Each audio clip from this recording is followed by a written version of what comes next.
Nah kebenaran jalan masuk perbatasan antara Irak Iran. Didinyalah lahir Tuan Syekh Abdul Qadir. Anunya nama mejena keur ulin leutik keneh. Keur ulin leutik keneh. Ngadenge suara. Ya Mubarak. Wagiat dan.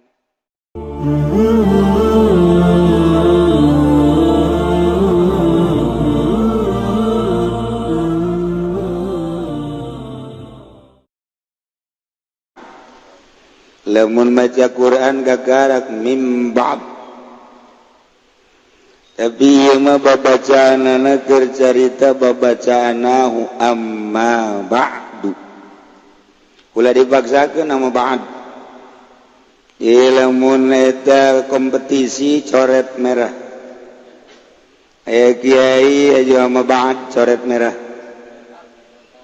Jadi teu bagus amma ba'du macana.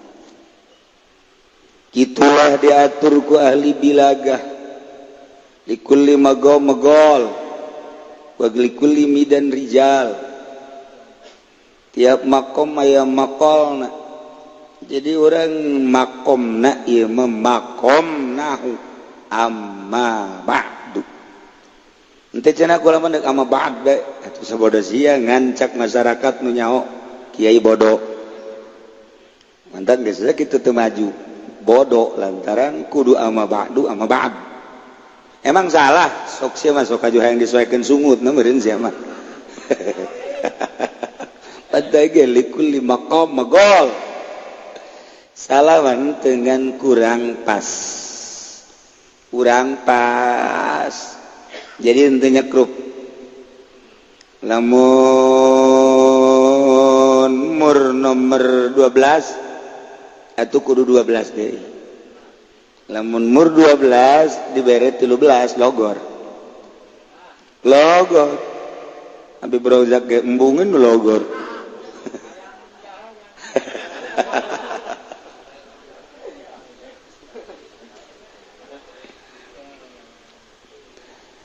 Tawakul. Aya apaan di dinya teh wajib kudu ditendenan Pak litil ya wujuban uli Pak. Lamun teu aya paan berarti salah. Sana salah neraka jahanam. Boblok. Lain ieu mah lain urusan neraka. Ieu mah mata turika udamaiban. Ketika teu sesuai jeung aturan nahu maka tercelaklah orang nu ngomongna. Maka bisa diajukan bodoh amma ba'du fayaqul.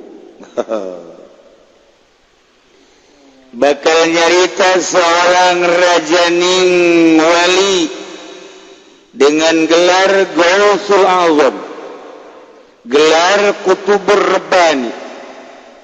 Di Jakarta aya tokoh Rabbani. Aya di Jakarta opat tingkat dinya. Wah, tokoh Rabbani keusina sempak jeung cangcut. Belon ta tokoh. Aduh, ngisin-ngisin we.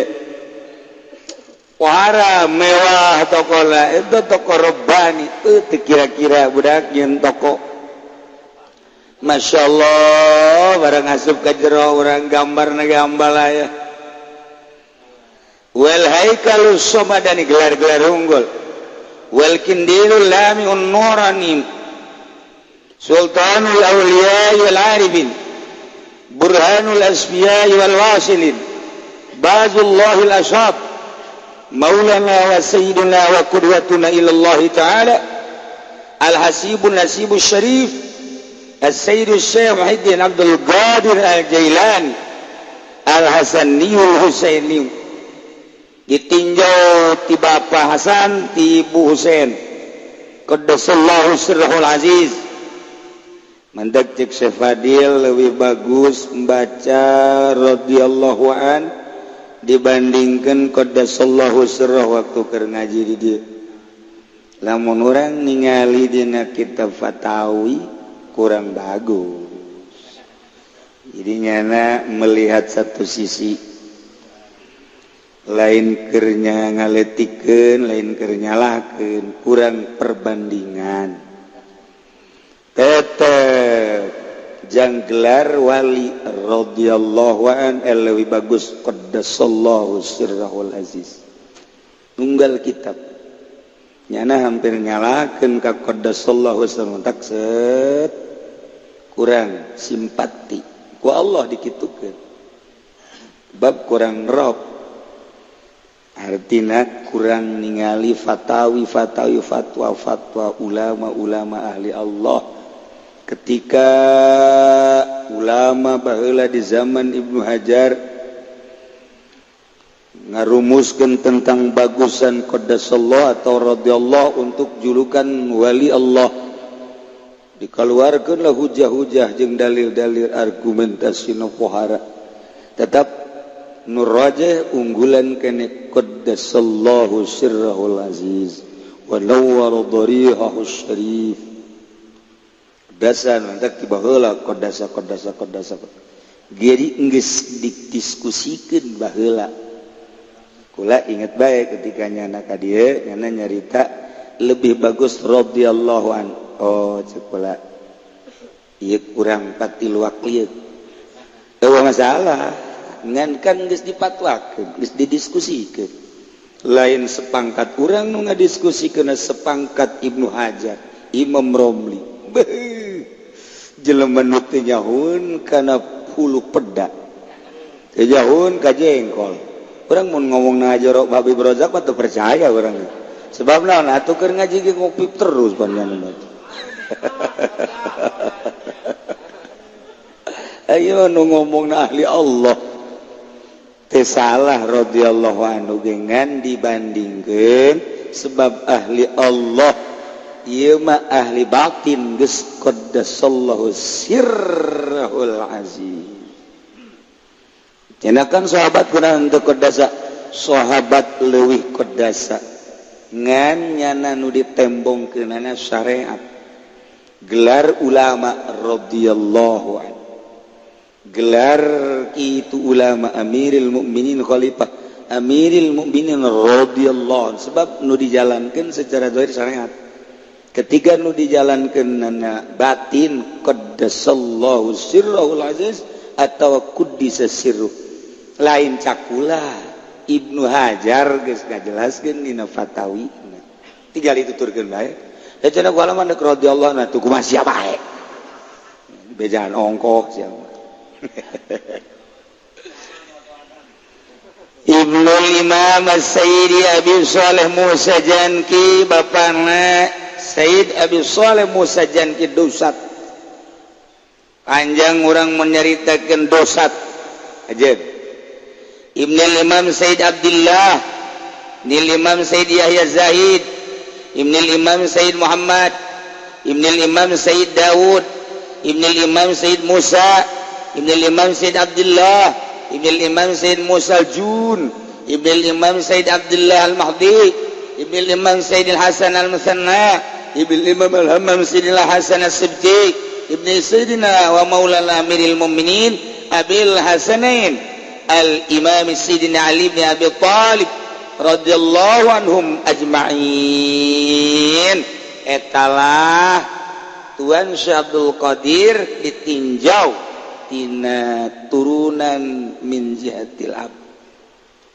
pohara jadi itu orang paingan jadi wali orang binna heula deuleu mentak lamun aya jelema jadi kiai ke binna bin saha mentak lamun aya jelema jadi bupati binna bin saha mentak lamun aya jelema jadi copet binna bin saha sarua satu binna horenganan ieu mah bin singlu tuh bajana sakitu mah tuh bin beuh Kanjeng boga minantu Amiril Mukminin Sidina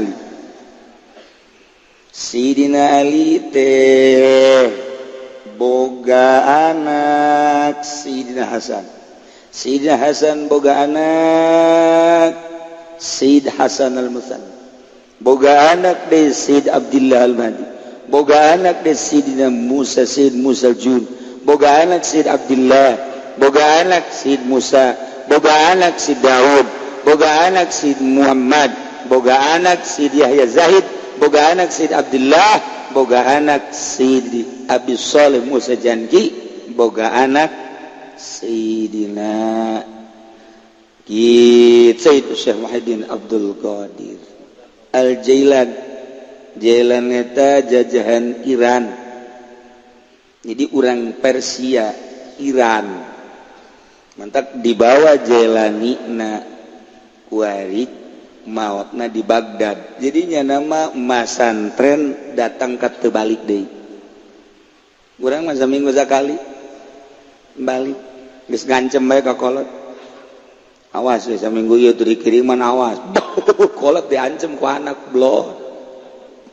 Ieu teh balik deui langsung Baghdad, masyaallah. Mantap jailana dibawa. Baheula antara Iran jeung Baghdad eta ngahiji. Terus pisah jadi dua, Iran, Irak jeung Iran sarua. Itu sajajahan. Kemudian dibagi dua. Nah, kebenaran jalan masuk perbatasan antara Irak Iran. Didinyalah lahir Tuan Syekh Abdul Qadir.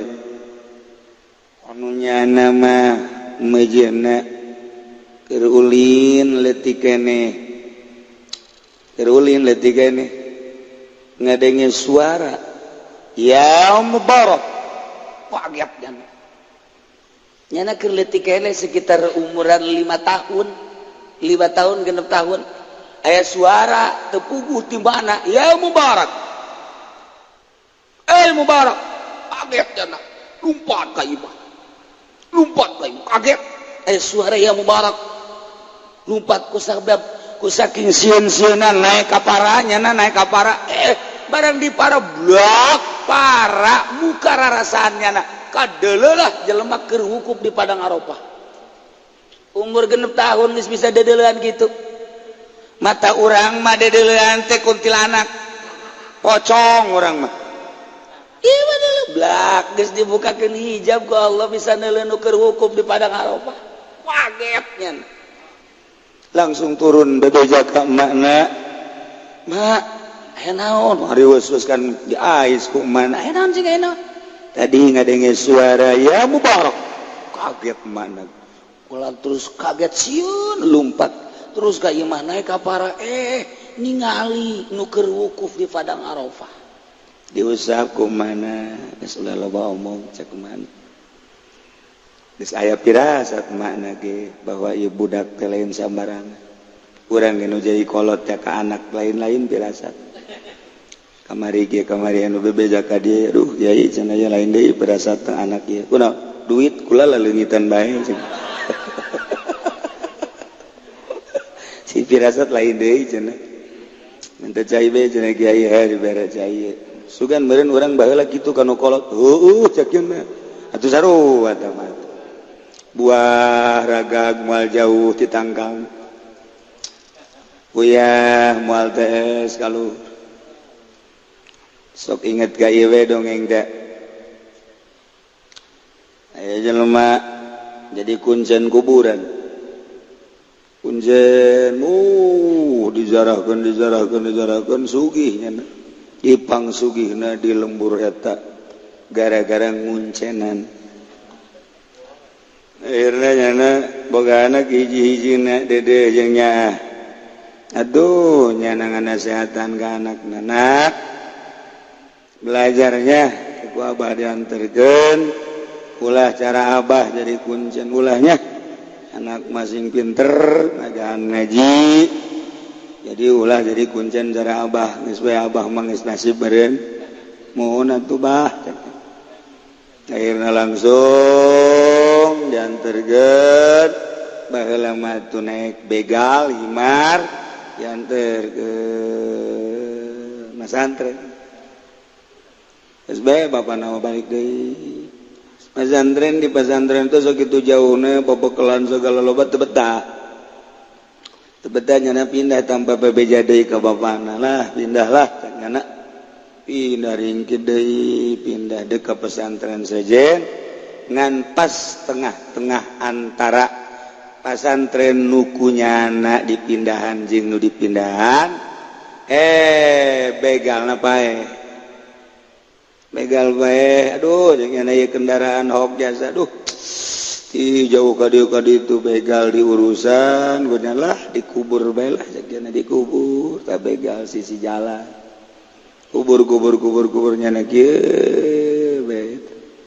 merenung merenung aing lempang begal eueuh sapoe dua poe tilu poe didinya merenungkeun begal horeng aya nu ngintip nyana merenung kitu teh datang ka dinya ditanya ceng kunaon cicing didinya duh cenah ieu sanaon kuburan sa kuburan nu soleh saknya teh lah kuburan keur dizarahan we milu atuh kula zarah milu nya dinya dipanggarakeun takunya terus eta bebeja pang weuy aya nu soleh saknya di ditu anyar jelema ge teu ka mana-mana muridna meureun saknya ieu urang zarah ti mimiti urang dinya terus pedagang pejabat zarah nyana nu ngazarah-zarahkeun rame atuh sugih nyana ngazarah-zarahkeun jadi pangsugihna di lembur eta kuari kasrod nu sok zarah ka kuburan nu sok dizarah-zarahkeun ku bapana teh pindah ka dinya zarahna cak bapana sial amat ieu kuburan anyar persaingan ketat ya kursi DPR we gitu akhirnya bapak lantaran aset rada kurang ya kurang geus leuwih ti 50% ya kurang cobalah cek jalan aing ningali ka kuburan itu aing zarah lah ka ditu katariknya ge zarah ka ditu jauh atuh barang zarah kaget kuncena anakna beja anak aing nya teh aju pelukan ngobrol ceng siapa gua abah di pasantren ke mbah ayo kunaon atuh jadi kuncen ieu geus pang tahun-tahun abah mah ngarep-ngarep sia balik jadi kiai geus kieu meureun nasibna bah saknya lain kitu helanan kumaha lalakonna kula teu betah bah di dinya jeung kula pindah harita bangsa 7 tahun ka tukang kan atau 10 heueuh jeung kula terus pindah begal tengah jalan bae ajo jadi kubur kukula iya jadi iya kuburan begal nuti abah teh mbah jadi ramenya begal kayaknya bah jadi siapa bejana kumaha jelema soleh Masya Allah itu nusok di jarahan ku abah teh nu dikuncen mana begal eta sial horeganan sarua kuburan begal ge be kan mantak ge buah ragag moal jauh ti tangkalna wajen ku kumaha ge kitu bae di ditu emak begal di dia anak begal sarua tah jadi kulantaran menang naon gitu ngaranna di Paraban menang hasil kuncen atuh jadi kuncen deui di dituna hasilna menang hasil ti DPR atuh anakna ge minimal jadi pemalingan lah tidituna hasil menang polisi anakna minimal nyana teh meresan rakyat bae atuh kumaha tidituna polisi deui abri deui emang karena itu atau sanajan teu akur tipe kana mantap urang dek masantrenkeun anak sing hade biaya lamun hasil nyaloan anakna di pondokna jadi calo bae ulah eta sing hade eta nah ieu sing hade tah ieu urang teh barang dahar caki soleh teh mah jagi soleh atuh cenah kula mah atuh menang berkat ya alhamdulillah anakna ku ari ngariung bae atuh berantaran nyanana menang berkat bae diparabkeun ka anak atuh anakna ku ari beuki ngariung urusan bisa ngaji jeung teu lain urusan teh mah nu penting mah nyana teh hasil ngariung dibikeun ka anak-anakna ge beuki ngariung bae asal nu ngondang ngariung marah tah ti ngariung deui gitu entak sing hade urang boga anak aya nu mere ieu ti pamarentah ti bupati teh lah ti dandim teh ti camat teh omat ulah dibikeun jeung ulah didaharkeun ka anak cukup urang bae legleg ih taduh kunaon teh urang ge ulah cilaka bensin dah nu mantap ku ari kiai jauh jeung Allah bensinna ti bupati sedengkeun bensin ti bupati mah jurusan ibadah sebab tina pajak ulah kaget lamun kiai lazat tina ibadah ulah kaget lamun kiai jadi sangheuk ku ari ibadah ulah kaget lamun kiai hudang ti peuting haju pulang nya bensin lah 2 tak bensin ulah sok disalahkeun kumaha haju suzon ka kiai deh kiai eta mah ngomongna sangeunahna bae cek nya mah kumaha meureunanan suzon bensinna merepet bau kana irungna ge dilompatkeun gas bak gede teh daek leumpang 2 tak eta kitu nah ieu kiai anu barang daharna ti pamarentah ieu bensin 2 tak hiji moal aya lazat ibadah cain cakula cek ahli-ahli Allah kumaha bensina nah iyalah lamun urang kira-kira kurang bagus ulah didahar ku urang ulah sok dibikeun ka anak urang ngadahar hasil ti pamarentah kemudian jadi daging jadi getih jadilah cai mani kemudian dijimakeun ka pamajikan terus bundal jadi anak eta bensin udang pamarentah teh jadi anak kuari anakna hayang namanya hape turun nongkrong TV baik geus diulah-ulah ge ku kolotna ieu tata dina cai manisna hasil bukti bupati diturunkeun ka anak bidakeun ngaji anakna macan koran bae deres koran bangsa Kompas Merdeka ieu mah pokok Masya Allah di Bitung ada gorong-gorong pas kota makan kos gitu ada bungkusan hitam ternyata bayi kecil tolol eta Bitung eta kos gitu Masya Allah jelema kasep bungutna di matana di hideungan inilah sosok orang Cikupa yang telah menggagahi nenek-nenek goblok eta kos gitu eta pos kota eta kos gitu moal pinter sia bacaan pos kota bae mah moal dijamin moal pinter kajian kumaha ge mun urang maca koran Merdeka Kompas eta kelas-kelas internasional ulah bila perlu bahasa Inggris bacaan ku urang teu ngarti los baca geus urang woi rame amat ieu baca horenganan ti balik nyana bebeja ka anakna nak mobil ti balik mana tuh geuleuh bana di luhur atuh lain mobilna ti balik ba korana oh korana emang sia laki-laki horenganan bibrojak tuh gitu